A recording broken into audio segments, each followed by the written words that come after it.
Sanjay Patnaik, welcoming all of you to my channel Colorful World of Chemistry. Today we are going to discuss about the Ellingham diagram. So what is Ellingham diagram? What kind of information we can get from this Ellingham diagram? So basically the Ellingham diagram tells us about the conversion of one metal to its metal oxide. So as the conversion of one metal to its corresponding metal oxide is one chemical process. So when there is a possibility, will the chemical reaction occur or it will not? So the feasibility of a chemical reaction can be decided by the value of free energy change. If the free energy change of a chemical reaction is negative, then the reaction is feasible and it will spontaneously occur. And if the free energy change value of a reaction is less negative or positive, then the reaction is not feasible and it will not occur. So how can we determine the value of free energy change of a chemical reaction? So there is a typical thermodynamic relation for the determination of the value of free energy change of a chemical reaction. So that can be given by this relation, that is del G is equal to del H minus T del S. So here the del G is the free energy change of the reaction, del H is the enthalpy change of the reaction, and T is the absolute temperature, and del S is the entropy change of the reaction. So as we are discussing about the oxidation reaction of one metal to its corresponding metal oxide, so we have to take a general reaction for this. So we have to take a general reaction, that is when 2x by y moles of one metal which is in solid state combines with 1 mole of molecular oxygen which is in gaseous state, it will give us 2 by y moles of metal oxide which is in our solid state. So as there is two parameters, that is the del H and del S, through which we can measure or we can get the value of our free energy change of our chemical reaction. So as we know, entropy is generally related to the gaseous substances, and we know that the entropy of the solid substances are negligible or it can be assumed to be zero. So the entropy change in the reaction can be calculated as this: as this metal is one solid, it has no contribution towards the entropy, and only contribution will be of the molecular oxygen. And as the product, that is the metal oxide, is also solid, so it will also not contribute towards the entropy change of the reaction. So the final entropy will be zero and the initial entropy will be, let the entropy of the molecular oxygen will be S, and as the metal is also one solid, so its contribution towards entropy is also zero.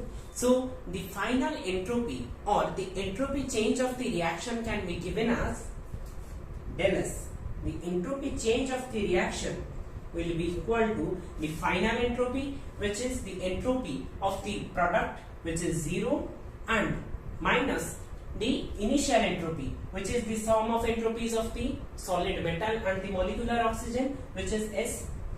So the entropy change of the whole reaction will be negative of S. That is, the entropy change of the reaction is negative.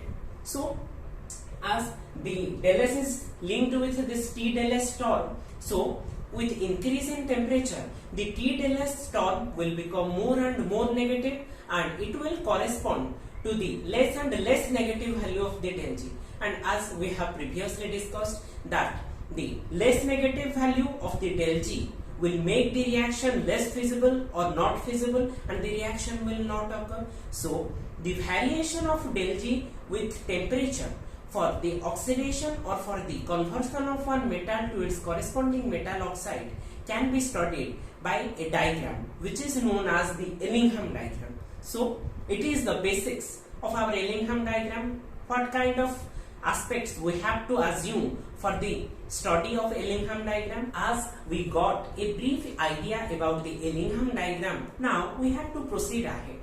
Then now we have to know what will be the nature of the curve of the Ellingham diagram that are placed in the Ellingham diagram. So First, we have to differentiate the basic thermodynamic relation with respect to temperature, taking the enthalpy change of the reaction constant with respect to temperature. So, it will be d by dt of del G will be equal to, as it is constant, then its derivative will be 0, minus d by dt of T del S, and it will be equal to d by dt of del G will be equal to minus del S.